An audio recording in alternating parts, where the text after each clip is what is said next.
Assalamualaikum warahmatullahi wabarakatuh. Perkenalkan, nama saya Salma Zakiah.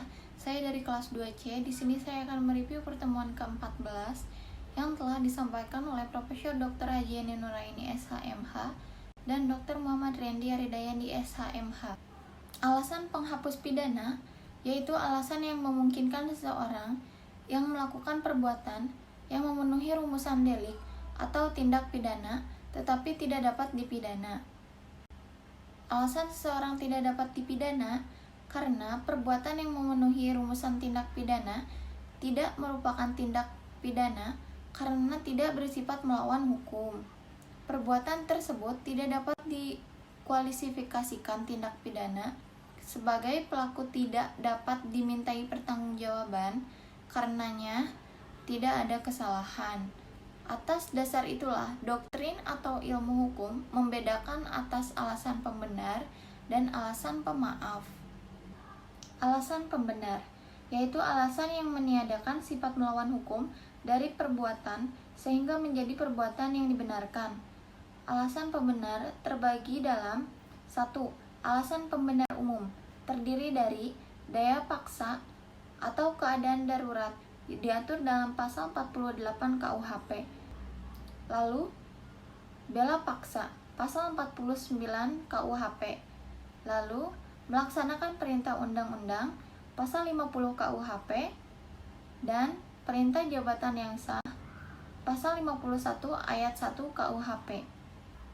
Alasan pembenar khusus terdiri dari 3. Yang pertama, dokter dan para saksi yang menghadiri perkelahian tanding, pasal 186 ayat 1 KUHP.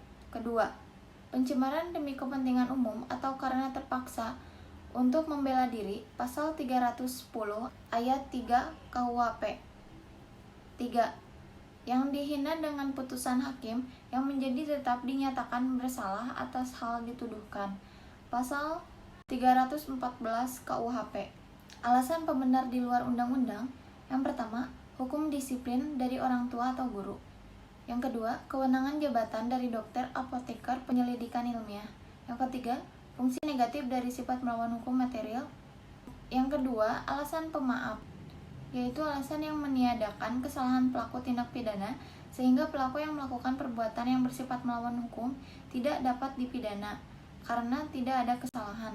Alasan pemaaf terdiri dari ketidakmampuan bertanggung jawab, daya paksa dalam arti sempit, bela paksa yang melampaui batas, dan perintah jabatan yang tidak sah. Alasan pemaaf khusus yaitu memperlancarkan perubahan ketatanegaraan dalam arti umum, penarikan kembali pembujukan untuk melakukan kejahatan, tidak melapor kepada yang berwajib atau yang terancam apabila ada kejahatan yang tertentu, pencurian antara suami istri. Alasan pemaaf di luar undang-undang, tidak ada kesalahan sama sekali, yaitu taksi, dan alasan peniadaan pidana putatif.